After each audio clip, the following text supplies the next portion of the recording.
So first, can you just say and spell your name and what your title would be? Okay, my name is Lorry Kaye. That's Lorrykaye, and I'm a licensed mental health counselor through Washington State. Perfect. So, so tell me um, you first, when Mike first approached you for help, and kind of what he was asking for. Okay, that was in November 2010. He got a hold of me, came into my office for an appointment, and he wasn't quite sure what was going on with him. He was feeling what he described as this heaviness and this fog. Just wasn't doing very well. I gave him what's called a Beck depression inventory. It's a 3-page question and answer thing. And he scored a 24 on that. It says that if you're 16 or above, then help is needed, that you're depressed, and he scored a 24. So he was severely depressed, and I think that surprised him. So do you think there was some issues that he'd been suppressing for a long time? Yeah, he was going through a divorce at that point, his second divorce, and he was going through some child custody issues, and that I think that was weighing on him, but I think there was a lot more than that. And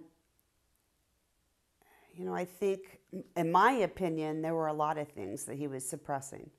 So over the course of, well, a couple of years, really, we started to deal with some of those things. Great. Let me look at this real quick.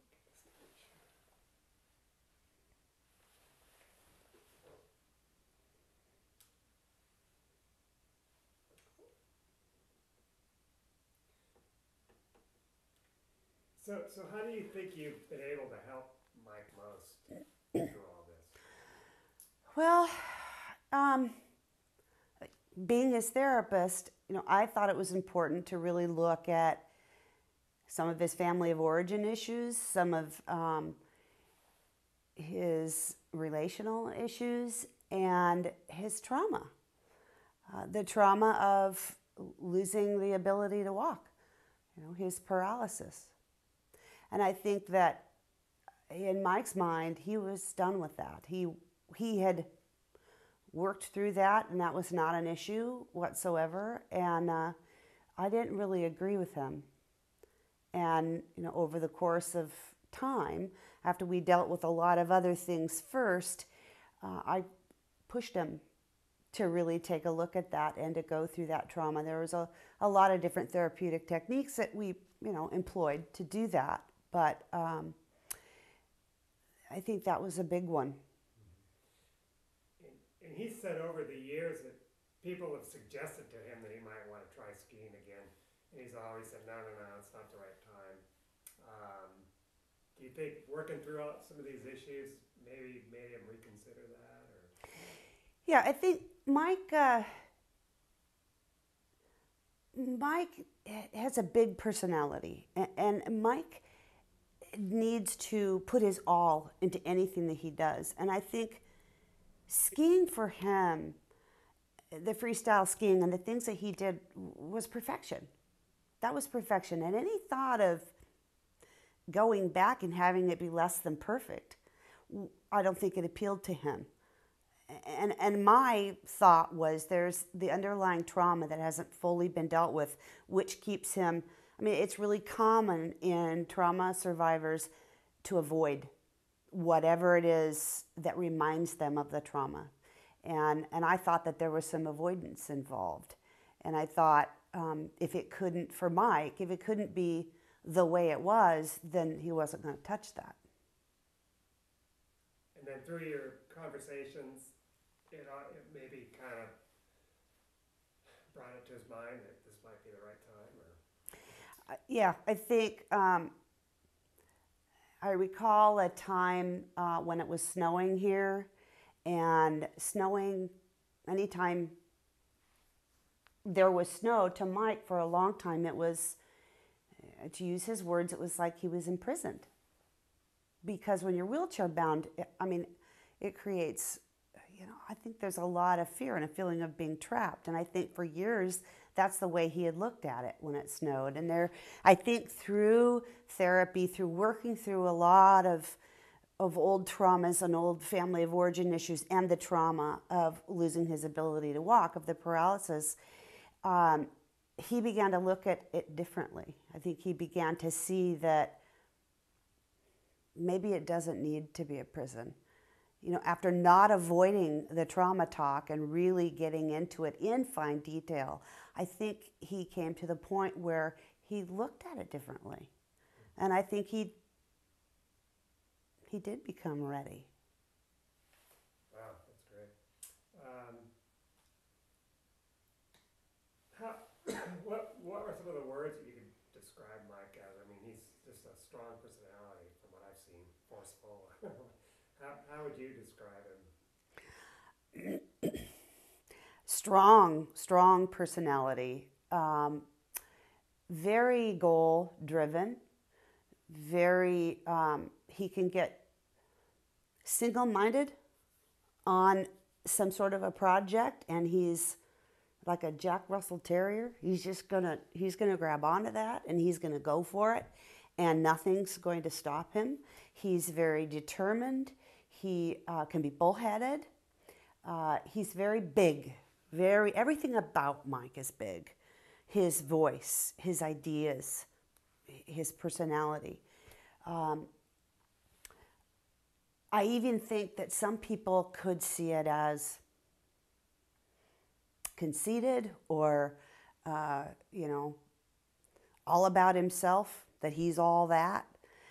But I think that was a function for him early on, that in order for him to survive some of his early life and trials and tribulations, I think that was how he coped, is being the best that he could be at anything and taking it on no matter what it was and seeing it to the finish. So he's a pretty amazing guy. And I have to say, in being in practice, for 30 years in various areas in my field, he took on therapy with a fervor, the way he does anything else. He did his homework. He went above and beyond. He dove in. He dove in with his whole self. And I don't often see that. Right. You've mentioned that you do work with veterans that have PTSD and some with disabilities. So it's pretty special for Mike to be a kind of guy that can just overcome all his limitations. Is that the way you would see it? And it's pretty unusual, do you think? Yes, I think it's unusual. I think, of course, combat trauma, war trauma is a little bit different. And most of the veterans who do have physical disabilities also have emotional disabilities, have, post-traumatic stress being one of them. I think that Mike will have a unique ability to bond with some of these veterans that have physical and emotional disabilities. I think he can relate to them on a level that maybe you or I can't relate to them. And I think it's a wonderful way for Mike to be challenging his efforts or directing his efforts at this point to be able to help wounded warriors. That's great. So you were saying he had some issues early in his life. I mean, like maybe just briefly we could talk about those that would have created this personality that you see today. Okay. Well, he was abandoned by his mom and then stolen by his mom, taken away from his dad. He moved around to school after school after school after school. So there were abandonment issues. There were, you know, trauma issues as far as not being able to trust, not being able to bond, um, intimacy issues when you've been abandoned, that kind of thing happens. Uh, you know, and I think there are some people who fall apart when those sort of things happen. Uh, they might get into doing the same sort of behaviors, moving around, not being able to bond, abandoning. Uh, but I think Mike found, well, he talks about his stepfather, Jack, who really helped him to find himself, I think. And he loved Jack so much that he chose to stay with him when his mom left for the umpteenth time. And Mike wanted to prove himself and prove to Jack that he was worthy of, what Jack was willing to do for him, and let him stay with him when he was 15. And Mike became this super athlete, this, you know, super person, this huge personality. And I think part of it was he was trying to prove worthy of Jack's love and affection and caring. And so I see that the events in his life have led up to him being this big person, this big man that is going to continue to prove himself, I suppose. Great, yeah. Let's see. So we've talked about goals. What do you think this project's going to do for him? Is it just a continuation of his journey of goal setting and accomplishing things? How has he talked about the project with you? Like, what do you think the benefits will be? Well, I think that Mike is a goal-oriented person, and I think with everybody, I think having something to look forward to is uplifting. For Mike, like I said, having something to look forward to for him is it has to be huge. You know, it's all, like I said, everything is big, and I think it gives him energy. I think him being goal-directed and working toward a project that's bigger than him, that helps others, you know, gives him direction. I think it's going to be very positive for him and many others. And I'm not sure what else you asked. That was a long question. No, that's good. I'm going to stop this for just a second. You want me to stop? Yeah, we can stop it. I actually need to turn. Wrong. Okay, we were talking about maybe visiting some other thoughts you might have. Well, I think, you know, one of the things that I don't want it to be seen in a negative light, but I think psychologically speaking, when someone has been abandoned by their mom, has been shuffled around, has had different father figures in their life, I think a lot of people tend to feel that they're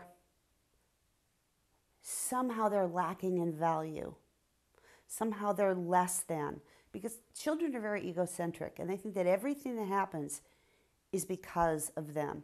So I think something that contributes to Mike's big personality is subconsciously that he needs to matter, and he needs to continue to prove that he matters, that he is of worth, that he can do and he can accomplish, he can help others. And that's a drive that's really strong, but often subconscious. And I think that's at play here too. Does that make sense? Yeah, totally. I mean, we all feel that way. Mm-hmm. Like as a photographer, if nobody calls me for a week, I start going, wait, what's going on? Exactly. Exactly. You go, God, what's my next step? Exactly. So, let's see. You know, there's.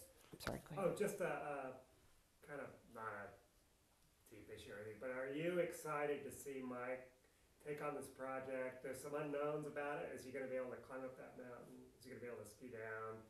I mean, he's putting himself out there totally.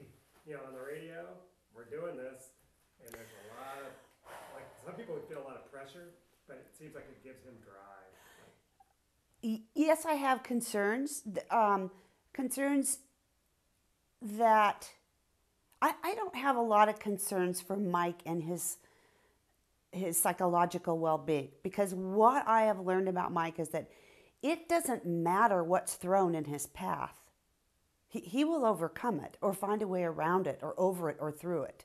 It doesn't matter. I think psychologically he's sound and he's going to do well with that. He put himself out there with relearning to ski after 28 years. He was confident it was going to happen, period.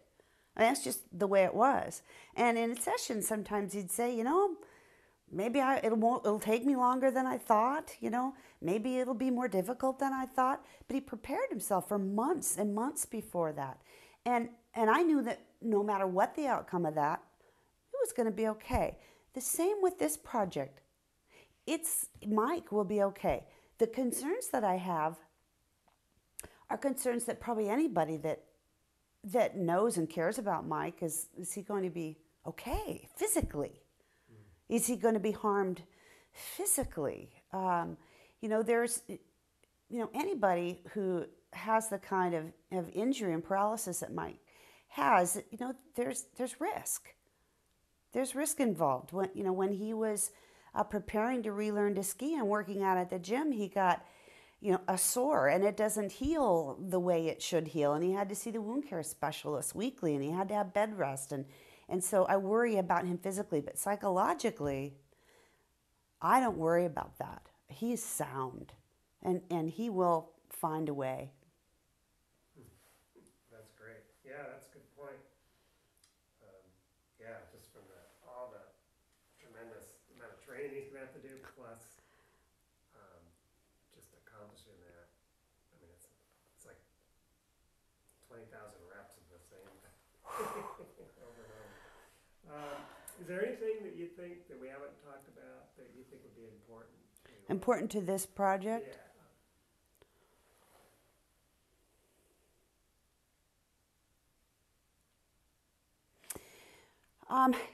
There's nothing that I can think of in his past, in the therapy, in the issues that he came in with that I don't think they're necessarily important to this particular project.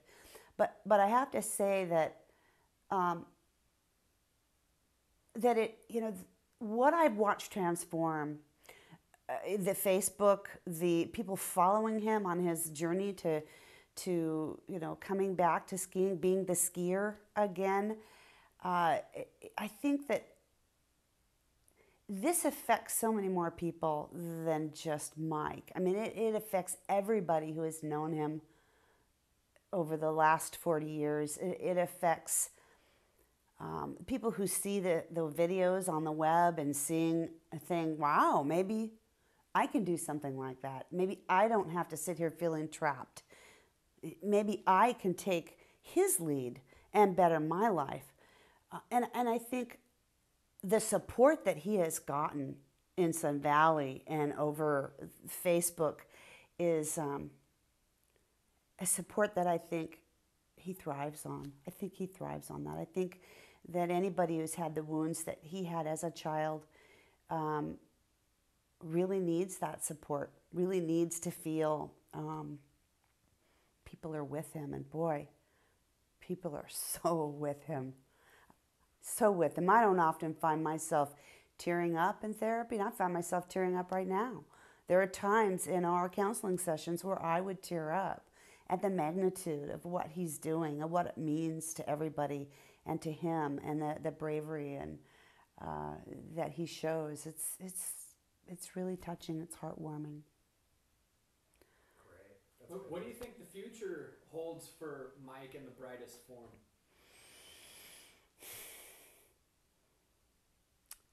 I think the future, I think he's going to keep going. I mean, I don't care what goal he sets out for himself. He will meet that in one way, shape, or form, and he will set another one. And he's going to bring people along with him. And his brightest future is just continuing to set the bar higher and meeting that bar and setting it higher and meeting that bar and rallying all those in his wake to do the same. It's just going to continue. Perfect. That was great. All right. Killer. I think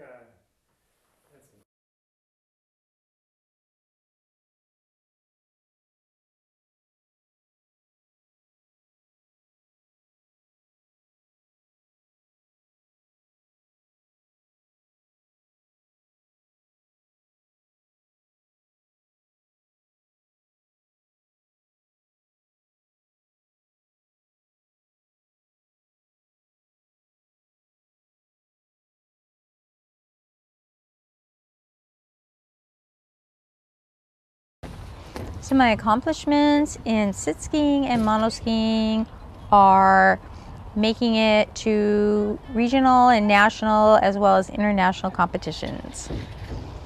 Cool. I would do your hair. Yeah. Oh. What age were you? Just a little background. Okay. About that. I learned to ski and race simultaneously in 1979 via the Ski for All program at Snoqualmie Summit. I was one of the first students they ever had, and it started off with the word sit ski eventually evolved into monoskiing. A sit ski was a toboggan, literally a toboggan, small toboggan, where you sat on the ground, and that was the sit ski. Over a period of time, and that was like 1979, 1980. Over a period of time, by 1985, in Germany, a new version of that evolved called the monoski, because it was above the ground, about 12 inches, and it was a boot-like device, and it had a single ski underneath it with a leaf spring, and it was the GFL from Europe. And everybody wanted to get off the snow from their sit ski, a fiberglass formed unit, to be able to be above the snow and use outriggers so that they could angulate, turn, and utilize the ski down the mountain. That's what happened. That was the beginning of it. That's perfect. What it takes to become like an expert monoski? From all your observations and experience. Depending on the individual on the monoski, I think if a person has skied before, they have an innate understanding of how the ski operates. If that's the case, they can catch on to it very quickly. If it's somebody who has never skied in their life, I think it's going to be more difficult because they don't understand the edging, like waiting, unwaiting, and waiting again, and getting to make the ski work for them. Because if you can get the ski work for you, that's half the battle. And so that for me would be the difference. A person who's never skied versus a person who has skied. I think Mike, because he had skied before, would pick it up. I knew from the second I met him that when I went all out to recruit him, which he said no to, and we can come back to that or whatever, he would pick it up like that. Okay, so now let's get into the mechanics of it. When we were out there with Mike, he was having to put a lot of pressure on his outriggers. Right. And it looked like he was almost forcing himself to turn like that.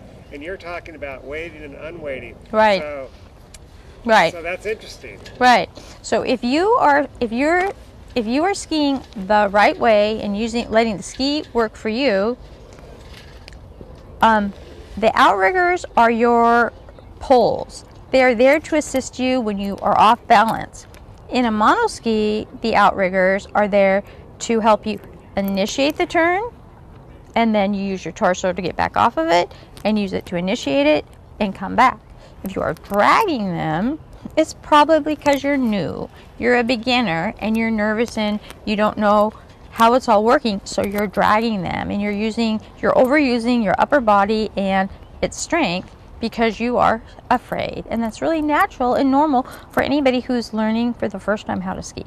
And then until you have white knuckled it all the way to the bottom, anybody, you will learn that eventually over time you can pivot forward, come back, pivot forward, come back, and over time it becomes very fluent. John, when she's moving, I'm getting some cracking, just so you know, or like it's like scratching on Okay, her don't. necklace. Yeah, So, that's why I gotta hide. Hey. For me, it's hard to imagine where he's going to ski as well as how he's going to get up there. I believe with the enthusiasm, passion that he has about it, that he could get himself there and he could make it happen. Mike is demonstrating that left and right since he came to me. You know, I haven't heard from him for quite some. I met him I met Mike in 1991. I was training to go to the 1992 Paralympics.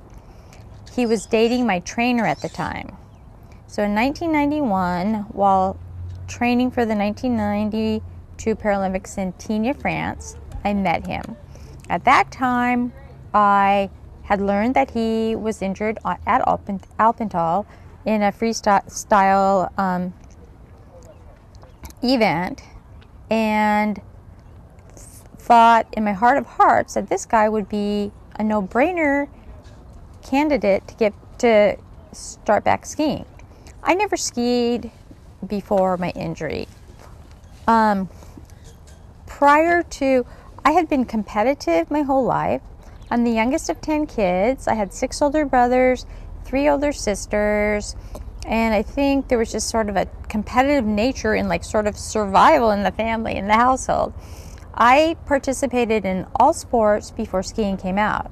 I was a national competitor in swimming, track and field, road racing, javelin, shot put, discus, and that was just sort of my nature. When skiing was evolving for the first time, I jumped on that wagon, and then that's where my passion was, and I took to it and never looked back. Hey Shannon, we're gonna have this cup. So, because I've always been a can-do person, once I got involved in skiing and got hooked, from the very beginning, from when I had my accident in 1970, I was 10 years old, I immediately learned that the wheelchair was not going to get in my way of anything I wanted to do. So I pursued all the sports, and I pursued skiing, and I just took every single one of them to the limit. So I believe that anyone who has it in their heart, it's ingrained in them, it's their passion, and they want to do something, they can do it. They can do it. I believe Mike can do it with all my heart. And I hope the best for him, and I think he will, you know, it's a life experience for him, it's his journey, and he will figure out in the end how that plays out. I can't say how that's going to play out for him. I believe it can happen for him. It just is, it's just kind of, it's out there. And when I met him in 1991, and I recruited him, and then I recruited him to ski, and then I recruited him to ski and bugged him to no end, he was not interested. It was not the time for him. He was just not there. And then he contacted me 6 months ago, kind of completely out of the blue, hadn't heard from him, and I reconnected, spent a lot of time with him, hearing about what he wanted to do. Where he was at 6 months ago was just getting to Sun Valley to try skiing. That was huge. He had gone through some major internal psychological changes, some transformation internally that, hey, this is something I want to do. Until you get to the point where I want to do this, whether it's with anything, I don't think anybody's going to make you do it. And I was happy to be a part of it. I was so excited for him, and like knew what he had been missing, and was sad that he hadn't had that opportunity before. Didn't matter. That's what's going on with him, and I wanted to support him and help him any way I could. And my goal was to introduce him to the local ski program, get him in a monoski, dry land it before he hit the snow in Sun Valley, and before he hit the real stuff. So that was what I had hoped for him. Don't worry. Oh, you need it. Oh, it's your thing. Sorry. I thought maybe my glasses or something. I'm still rolling, John. Okay. Yeah, So my goal was to get him, you know, if I could help him, if I could introduce him to our local program, get him in a monoski, so he could just sort of fill this thing that he had his sights on, and have outriggers and everything. I thought that'd be a great thing for him. So I'm really happy that I was able to make that happen for him. And I had no concern in the least that Sun Valley would be a complete success. He would have fun, he would do well, and then now he's working to that next goal. Perfect. So he's going to start skiing again in December, and Right. he's going to try to do this in July Correct. 2014. Right. From all your experience of skiing with a monoski, what do you think his best course of action should be? Do you think he should find a mentor or a coach in town, or I mean, where do you think he should try to pick it up on his own, kind of, or what do you? I mean, So I think, so I've talked to Mike over the past 6 months a lot about when is going to be your next time on the snow. The next opportunity to be on the snow is not local, and it's not in some valley. It's in early December. I told him about it, where they have a ski spectacular, where it's an intro to skiing for all disabilities. It's an intro to all equipment for all disabilities. In conjunction with that is a national ski race. I participated in it for years, forever, while it was happening. Still happening. It's awesome. All the vendors come out there. You get to try it all out. And my goal for Mike is that he would get back on the snow. He had a great experience and did well, and that he would be able to select his own equipment. So he needs to have his own equipment, and I think by the end of that week he would be able to have it, and he would have met tons of great people, lots of resources, networked, and he would be set for the next time he hit the snow, which would be, Seattle time, December, January, perfect. And he has aspirations to redo the event he went to in this past year, again in January, which I think is targeted towards the end of January. So I think he's on the right track. I do think that first thing, equipment. He needs a mentor and a coach to continue to guide him. And because he lives local, he's not going to be able to utilize continuously, unless he's planning to travel back and forth, the contacts he has in some valley. Getting a little wind there, John, but okay, it's not that'll too be bad. all right. Because I know the calendar of what they do, where they do it, and everything. So it's good. He needs his own equipment. He needs more time on the snow, and he needs more awareness about those ski conditions too. I mean, just Tell me a little bit about you've been like a champion skier. What kind of mindset do you need to accomplish goals like he's trying to do, or like you have? the mindset. Right now, Mike has the mindset. He's a shaker and a mover, and he's tackling everything just like he should be doing. He's physically working out. He's mentally got it under him, and he basically needs more time on the snow. He needs more time on the snow with his own equipment to improve, and then he needs to do that. He needs to have miles and miles under his belt, miles and miles skiing under his belt. Confidence to go from the green to the blue to the black. And with that, he will be better prepared to tackle Mount Rainier. Right. Even at his age, sorry, I'm kind of cold. I'm pumping my own blood.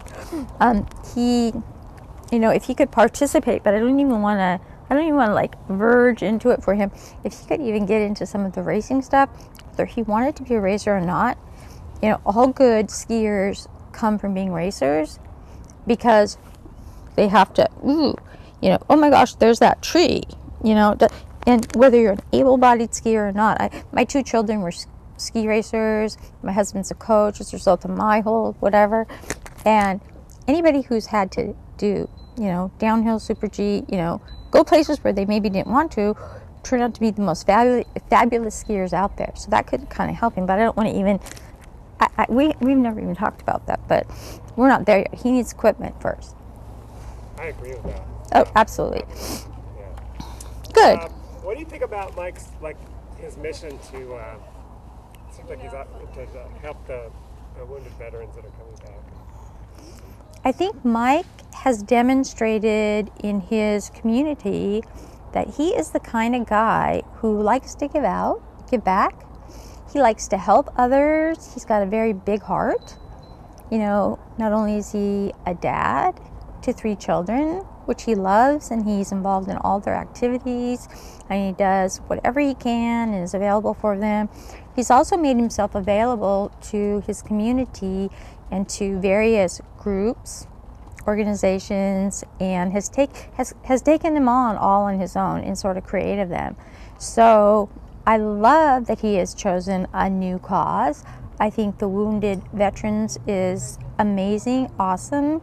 I know there are so many people there who would be so excited to ski, who could do it easily. During my era of skiing, there was the Paralyzed Veterans Association, and unfortunately, that group via the Vietnam War were not celebrated. As I think back, I mean, it still kills me to this day that they were not celebrated. And right now, in this year of 2013, they're being celebrated, and I love that. And if Mike wants to support it, and he can, and I know it's in his heart, I think that is, I just can't say enough about it. Fantastic. Great. So much movement. So, what's really important about navigating the hill on a monoski is utilizing your outrigger. Very similar to what you use your pole for. You pivot it and you turn. You pivot it and you turn. Any new beginner you see on the mountain is like white knuckling those poles, and the last thing they want to do is fall down that mountain. And so if they don't angulate and lean their body downhill, what happens? They just turn right back up that mountain and they fall over. Similarly, on a monoski, single ski, that ski is designed to turn, especially curved skis. And with the outrigger is a balance assistant, and they're there to put out, to pivot on the end. And if you lean your torso into it and you lean it downhill with your head pointing in the direction you want to go, the whole ski will just come around with no difficulty. Then you lean forward, just like an able-bodied skier, and then back, and then the other way you plant for a short period of time your other outrigger, lean downhill looking, and then you pivot around and you're back up. So it's very fluid, and effectively you eventually are doing like giant slalom turns or slalom turns, and you're getting down the mountain. If you're clenching them, white knuckling them like a stand-up skier, you end up just going back up the hill and falling. And as a beginner monoskier, oh my gosh, I did that all the time, and it was so frustrating because I did not want to fall downhill. And it's hard for an able-bodied skier, you have your ankles, your knees, and your hips. Those are your joints and leverage to turn to get down the hill. When you're a sit-down skier, you have your hips and your upper body. So you need to maximize that to weight it and make all that happen. So it just takes time. Right. Good explanation. I think we almost covered everything. Unless you can think of, anything else that you think Mike should know about Mike? Or? Well, I didn't know. In a short summary, what kind of guy is Mike?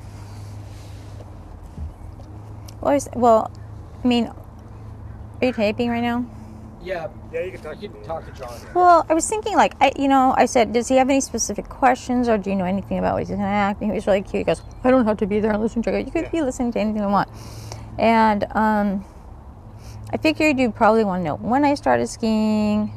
I don't know if did I tell you my greatest accomplishment? I don't know. Well, I asked you what your credentials were, but in a short word, words, how would you describe Mike? Like Mike's character, like character traits, driven. Yeah, so I thought, like, you would probably ask me when I learned to ski, when I met Mike, and what I think about what's Mike trying to do. And I was just thinking back on like what I did. For what I did, it was like a no-brainer. I was just driven kind of person from the get-go. I didn't think like, ooh, I might get here or whatever, but because the sport was sort of evolving and everything at the time. Wait, I have a question. You did this long time. Have you kept up at all with the equipment? Oh, totally. Huh. Yeah, so tell me now. I'm dialed. Yeah, tell me 6 minutes, John. what Mike's gonna, how Mike learned on a trainer ski or a ski that wasn't fit for him. How much different is it going to be to get something like custom fit for him or dialed in for him like that?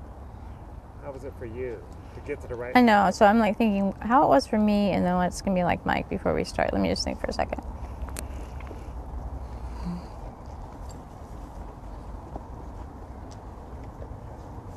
It's not the privilege, but he's going to have the.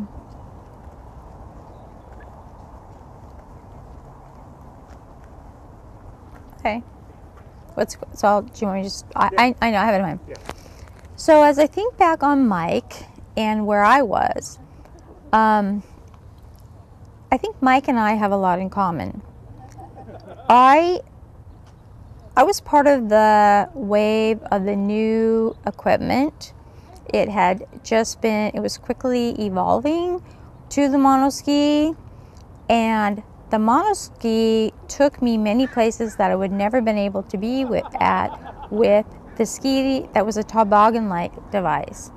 Never thought in a million years that I would end up at the Paralympics in 1992, competing in all 4 events and coming home with a silver medal in the giant slalom.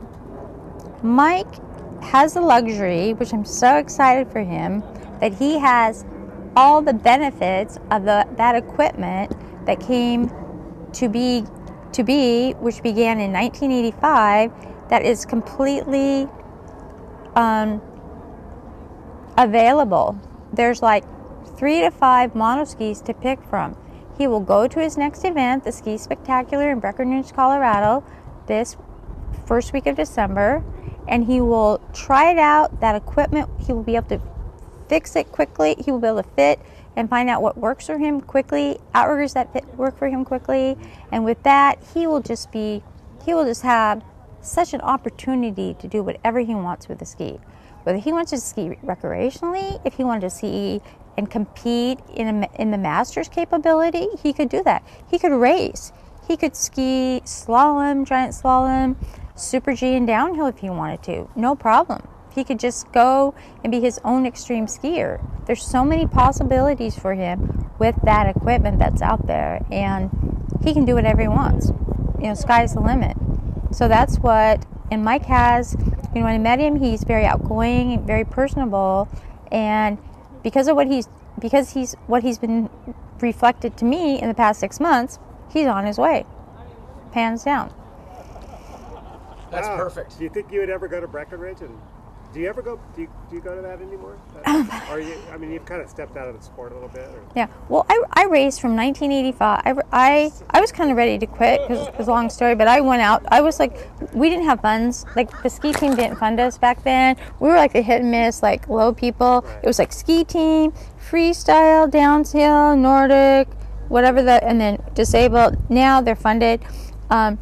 I was, right when I was getting to quit, I was invited to join the team. I raced from 1985 till 1994. In 1994, after I finished skiing, because I was trying to get it out of my system, I got married. I got married the same year I got invited to do the team. Raced for 9 years, and then my next dream was to move on and be a mom. Got pregnant. I was training at Salt Lake City in 1993.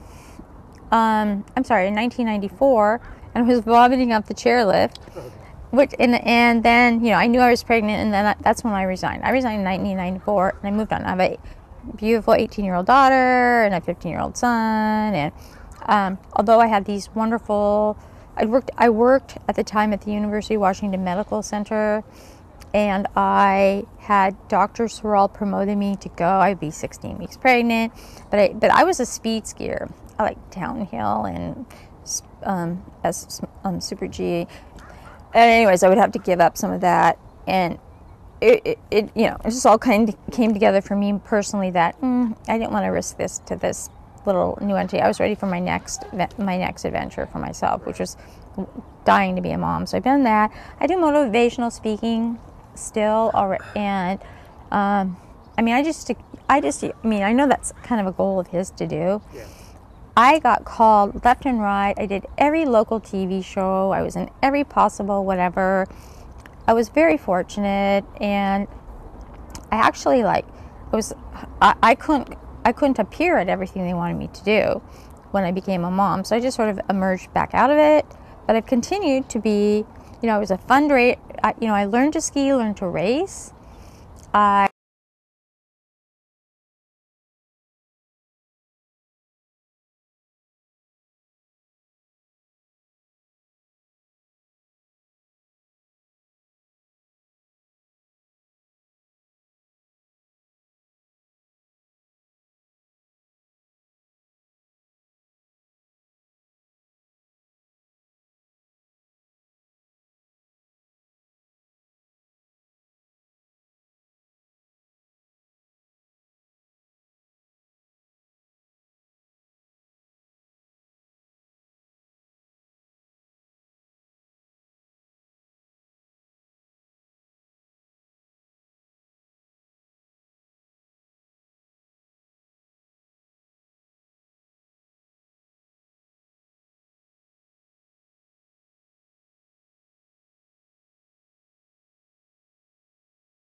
I'm thinking is we might do this where we pretend like you haven't gone to Sun Valley yet. Okay, So okay. this is the beginning of your whole journey. Right, Okay. right. So that's kind of the way I'd like to start it, and then we can do, because we came up with a new name now. Yeah. Is it Return to Paradise or Returning? What do you think? Return is probably just simpler. Yeah. Yeah, return to paradise. Yeah. Just Okay. cutting out a syllable. Yeah. Yeah. So let's do that. Let's start with your project. It's called Return to Paradise. Well, like why? And a little bit about you were there your early ski history. You were there 35 years ago, and you suffered your injury, and now you're going to return back.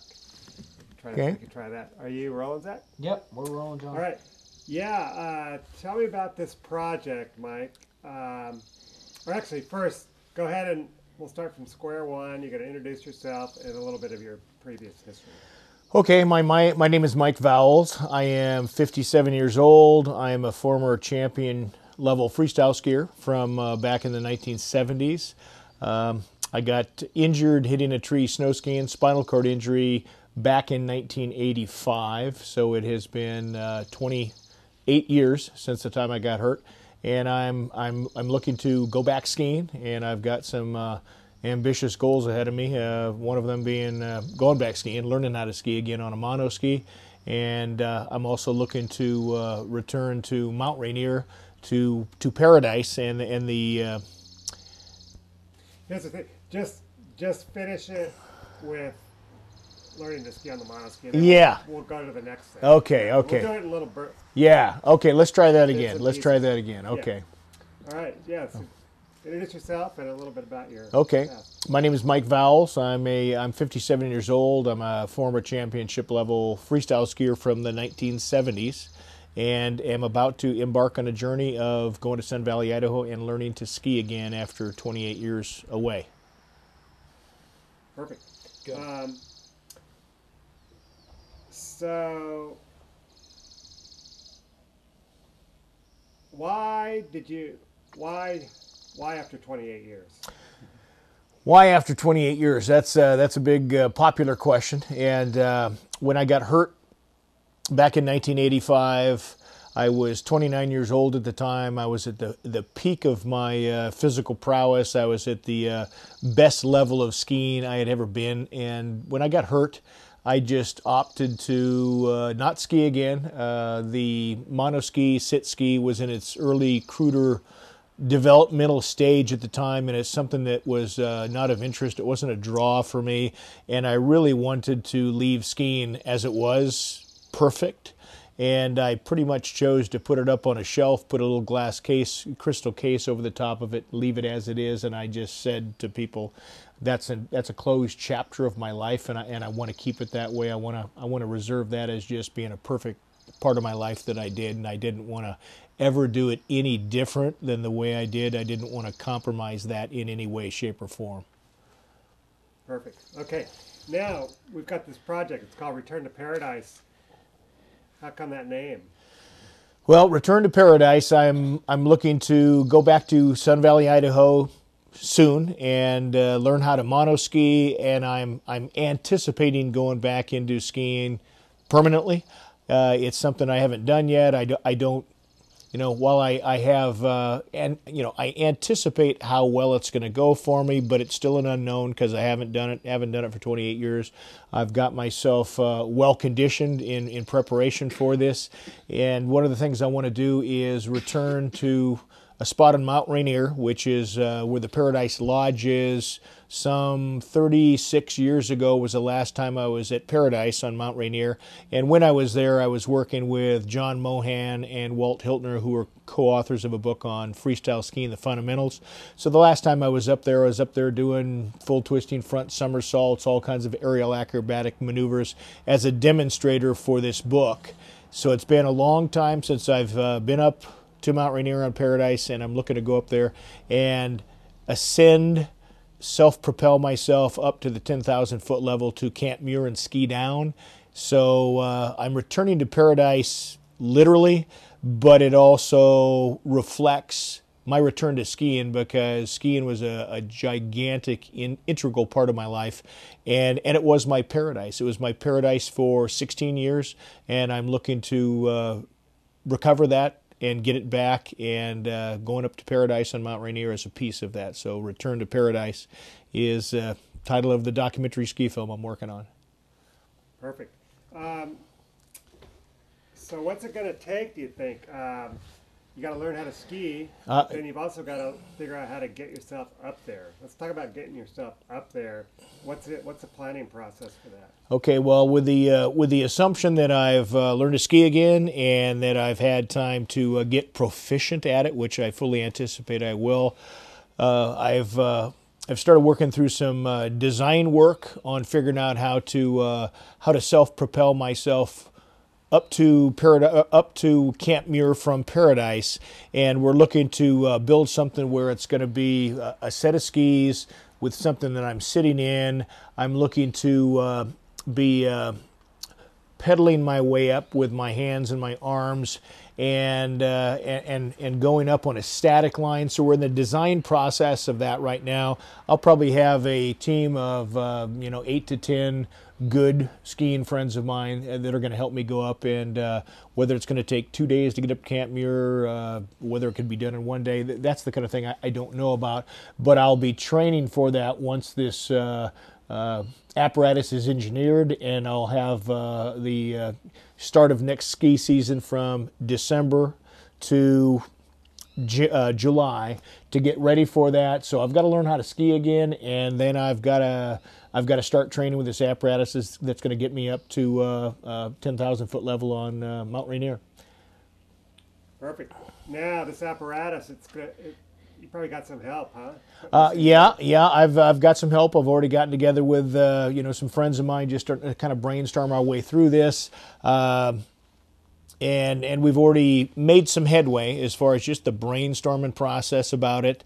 We'll be, coming up with something in the next few months where I'll probably be trying it right here in my own neighborhood. Maybe I'll be, working on, sitting in my wheelchair on pavement, going up a hill, and start to get a sense of the mechanics that are going to be involved, so we can find out the best way to put my upper body to use.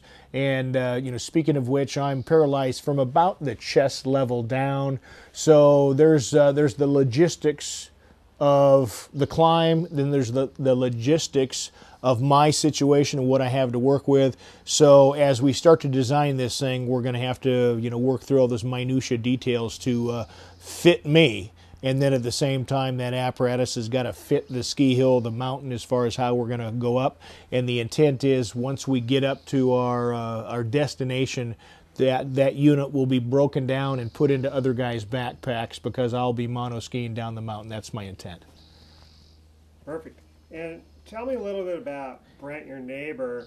I mean, you've got a lot of people advising you. He seems like a real hands-on, handy kind of guy. Yeah, my neighbor Brent, he's a friend that goes back, I guess, close to 30 years by now. He's been a neighbor of mine out here in Duval for a long time, and he's one of the guys I invited over to my house for this recent brainstorming party. He's a guy that just has a lot of hands-on knowledge as far as you know, how things operate, how mechanical things operate. And to give you an example, Brent restores antique tractors. So he's just a guy that knows about parts and pieces. He's a guy that just knows a lot of things about leverage and cable and ropes and pulleys. So when we had our brainstorming session the other night, he definitely shined as far as somebody that was really you know, coming up with some great ideas that were, you know, very much appreciated on my part, and has gotten me more excited about the process. Great. Okay, so we have the physical part, you getting up there, you skiing down, and then we have the long-term mission of trying to have this help other people learn how to ski. And tell me about that. Well, when I first came to the conclusion that I was going to take on skiing again, understanding that it has been 28 years since I've been gone, and when I left skiing back in 1985, I was a high-profile skier. I was a marketable person at that time, and this many years later, I'm coming back into skiing, and I'm looking to do some. I'm looking to come out with a big splash, so to speak, and I'm going to be marketable once again. I've gotten myself in great physical shape for how old I am.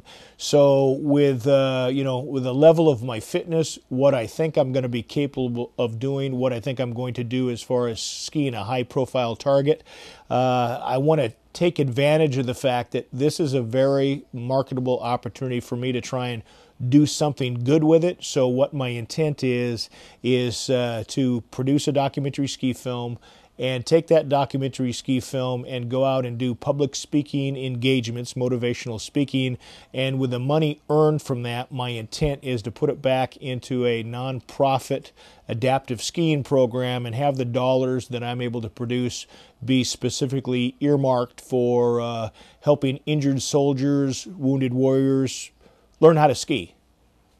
And one thing about that particular population, you know, from a patriotism standpoint, they resonate with me.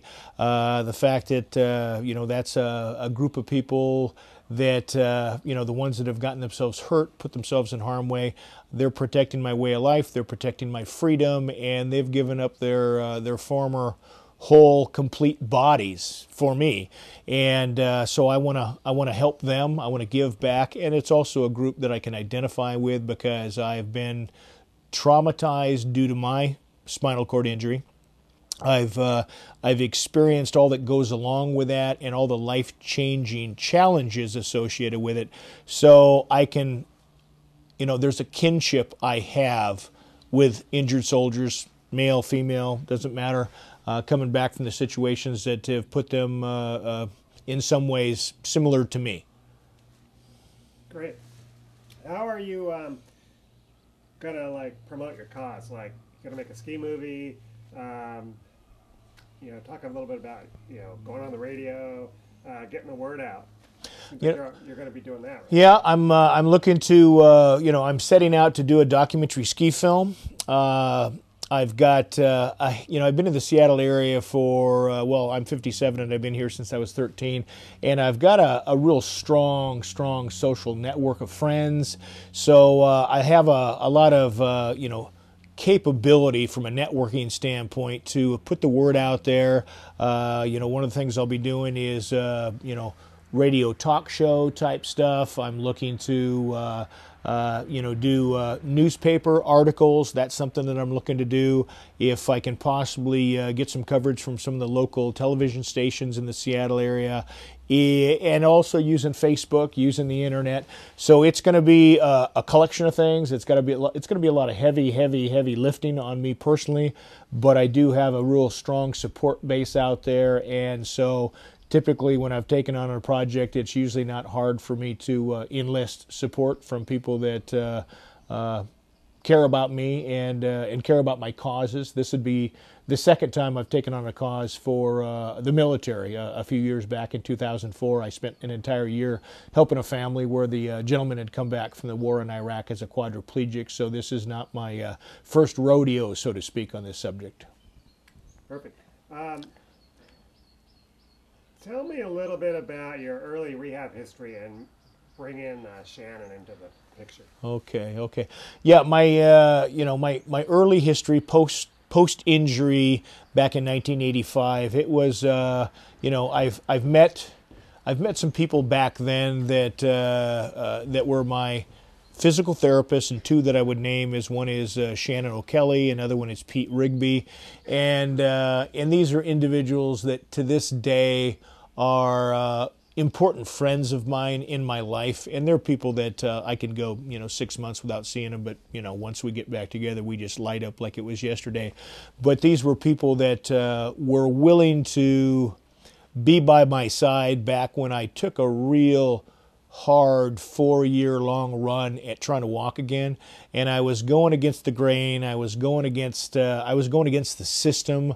I was not a good patient, but in their minds, I was the best patient.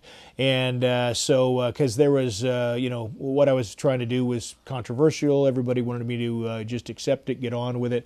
But for me, I needed to leave no stones unturned. I needed to give it my all. And I did for a solid 4 years between working, doing therapy after I worked, going into the gym at night. I gave it a solid 4 years until I finally got to a place where I could just say, hey, you know what, Mike, talking to myself, I can't beat this. It's bigger than me. And then I was able to just, turn that page and that final page of that chapter in my life, move ahead. And first thing I started doing was the completion of my house out here in Duval that was in mid-construction when I got hurt. So it was my way of doing it. And I had a couple of wonderful therapists that again are my friends to this day, and I'm so thankful that they were there, with me like that. Great. You mentioned working out. I know that you're going to be preparing physically for this, going back to skiing, and it's going to take, a lot of endurance and strength. Tell me a little bit about Duval Fitness and then what your workouts are like when you go down there. Well, Duval Fitness, the owners of the gym is Michelle Wolf and Jeff Wolf. They're neighbors of mine. I approached Jeff Wolf recently and let him know that I was looking to return to skiing, looking to see if I could get a gifted membership from him, and that I would, the intent being that I would try and get some exposure for his gym through press and so forth. So, Jeff and I went out and had coffee, and he just kind of said this is a no-brainer. So he kind of wrapped his arms around me on this thing. So I'm training in their gym 5 and 6 days a week. I'm down about 20 pounds, and I do, the work I do in there is endurance type work. I don't lift heavy weights, but I do heavy repetitions, and I'm in there figuring out, how I can use a gym. And I've spent a lot of time in the gym post rehab. So I'm not any stranger to the gym, but in a gym environment, I go in there and I do a lot of the same stuff that other people do, and then I've got to get creative on how I can use a gym that's specific to my injury and my capabilities, my challenges. But it's all going very well. It's all going very well because I've got to get myself in the absolute shape of my life. And so I not only need to get in good shape physically for improving the odds of how well I learn how to ski again, but also at my age, just making sure that I'm as durable as I can be, because I'm going to be hitting the deck a few times, I'm anticipating. Great. So tell me some, like, say, throwing the medicine ball. Give me some specifics about numbers of reps and weights and all that kind of stuff. Okay, one example of one of my workouts I've done in the gym is, I've used a personal trainer down there, Jim Cooper, a couple times, and one day I'm seeing Jim laying on his back, and he's throwing the medicine ball off his chest, catching it, throwing it off his chest, catching it, and I saw him doing that, and I thought, you know what, that's something I might be able to do as well. I wasn't familiar with that, so I started working out with the medicine ball, and the biggest advantage of that for me was burning calories and sweating real hard and starting to take some weight off. So with a medicine ball workout, I'll lay on my back and I'm heaving that ball off my chest. And I started with a lighter weight ball, a 10, then I went to a 15-pound ball, and I'd be doing like sets of 50, and maybe I'd do 10 sets of 50, and then eventually it's 10 sets of 100, and I just kept getting stronger and stronger, greater endurance. So I got to a point where I was using the 25-pound medicine ball. It's the heaviest one that's in there, and I'd go spend my entire time in the gym for maybe an hour and a half. Throwing that medicine ball, I might be throwing that thing off my chest, leaving my hands and catching it 300 times, taking a drink of water, toweling myself off 300 times, and just keep repeating that process over and over. And then eventually throwing that thing into the air like 500 times. And I would have people that would just say, man, Mike, I saw you the other day. I came into the gym. That's what you're doing. I left after my workout. That's what you're doing. Like, are you kidding me? But it's just that level of an intensity that I need to do. Whatever the average individual needs to do, I need to just exceed that by a whole heck of a lot with what it is that I've got in front of me here. Great. Tell me a little bit about some of the emotional periods and how that may have led up to your decision to come back, and a little bit about Lorry. Yeah. Okay. It's been about 2.5, maybe going on 3 years now that I started experiencing depression. I started to suffer from depression, and it's something that I'd never been affected by. After my injury, that surprised a lot of people that I never got depressed, and it's because I've been constantly ambitiously doing projects, setting goals, whether it be work related on my house, and so I've been very, very busy. And I think I've probably always been about 5 steps ahead of depression. And one of the things that I started working with my therapist Lorry, 2.5 years ago when I went in and got diagnosed. And so one of the things I've discovered is that I had a traumatic event that happened in my life, which everybody could understand that, But with that traumatic event, I really didn't work my way through it. I just powered my way through it, and one of the things that happened is I've got what everybody hears about, the post-traumatic stress disorder. Mine being different but similar to the guys that get hurt in the military, in that it's a traumatic event that is kind of staying with me, haunting me. But I didn't know it, and it finally, between that and some other challenges I had in my childhood, it finally just kind of all, boiled up, and I hit some stones in the road where it just became a little bit too much, and so when depression showed up, I started seeing a psychotherapist, and trying to understand what was going on. So with that process of me working through that, I call it a process of self-examination, self-discovery. As I was working through that process, just trying to get to what has caused this to happen to me, because I've lived a very full, active, fulfilling life. But I've come to realize that I was still very broken from what happened to me skiing.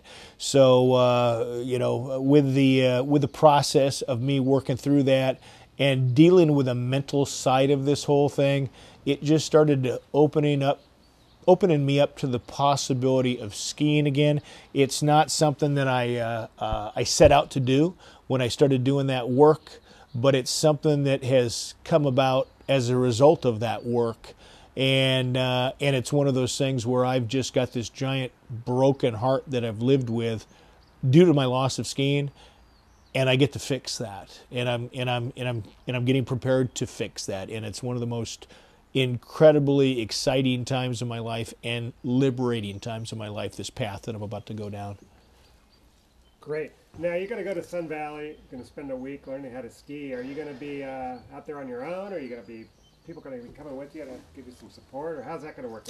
Maybe who are you going to be working with out there? Well, I put the word out a year ago that I was coming back skiing, and when I did, I put the word out. I'm coming back skiing. I'm going to do a documentary ski film. I'm going to reunite with my skiing friends on the hill. So I raised the bar real high for myself and put myself in a position where it's like, okay, now I've got to come through. I've got a lot of support behind me, and I'm anticipating a pretty good turnout of my my long-term, some of my skiing friends that I don't necessarily see as much these days on a regular basis.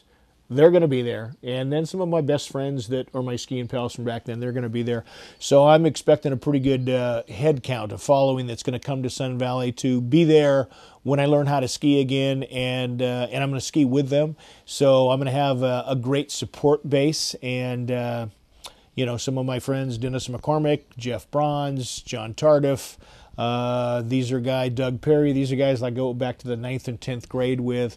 And so I'm going to be in very, very good company when I find myself in a very, very challenging and very vulnerable situation. But I get the right kind of support. Great. I'm going to wait for this there, but let's just cut it for a second. Got it.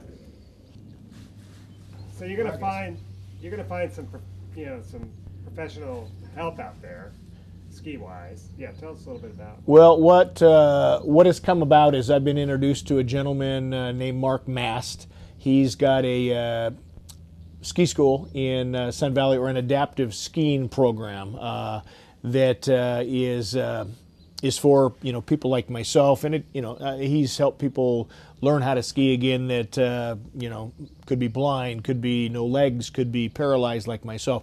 So he's worked with an assortment of different people over the years. So I've been introduced to him, and I've been in communication with him. So he's the one that currently is earmarked for my return to skiing to be taught by Mark Mast over in Sun Valley, Idaho. And the other thing about returning to Sun Valley that is very intriguing, to go there. Mark is over there. That's part of the draw, his skill level as an instructor. But my last time in Sun Valley was, doing some work for, the same book I mentioned earlier, which was Freestyle Skiing, the Fundamentals. I was over there as a demonstrator. So we stayed over at Elkhorn, and I was there specifically doing that work back in 1976. And 2 years prior to that, I was over there in a Chevrolet-sponsored freestyle skiing competition back in 1974.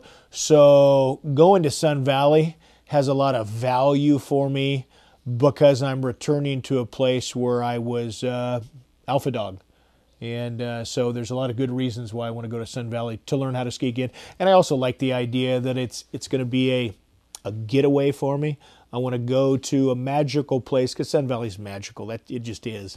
I want to go away to a magical place and do that kind of getaway when I take on this task, this journey of learning how to ski again. Perfect. Okay. Shannon Blodell is kind of a person that's local. It's kind of a mentor figure for you. Tell me what kind of advice you have, and tell me a little bit about Shannon Blodell. Yeah, Shannon Blodell, that is female Shannon Blodell. She's a champion monoskier, and she, or I'll say a former champion. She has not been competing, I'm going to suggest for the past 15 years or more.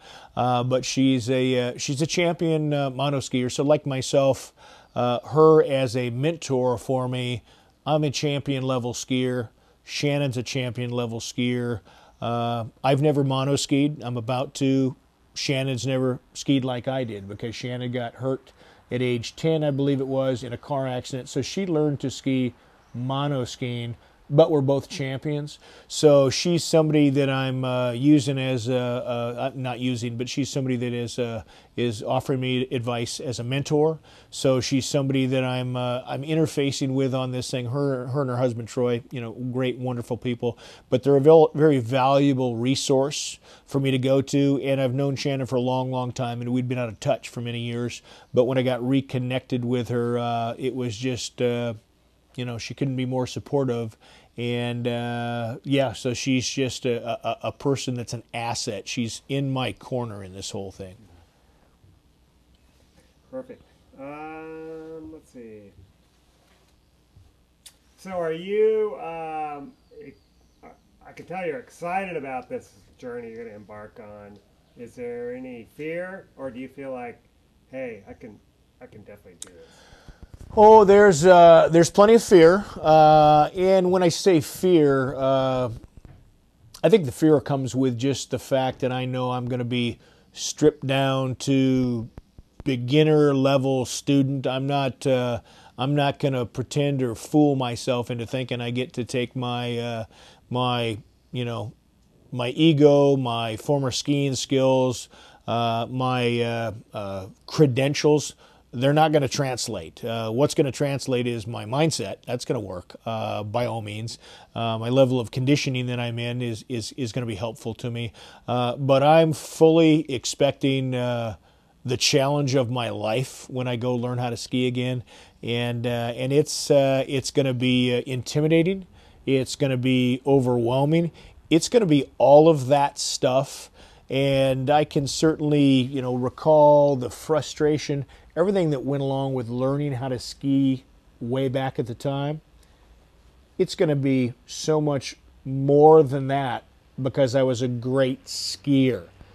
When I went through all those struggles learning how to ski, I was like everybody else, starting from scratch, but I'm going back to scratch. So it's, from a psychological standpoint, it's daunting.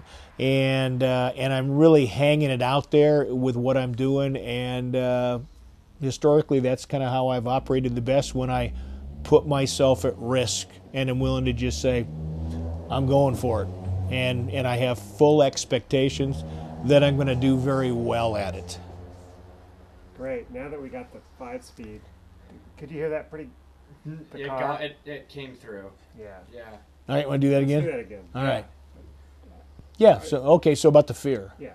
Yeah, so you know, the whole idea, you know, I've put it out there. I'm going back skiing. I'm going to go learn how to monoski, and I'm saying I'm going to then go do something grandiose. I'm going to go ski a high-profile target.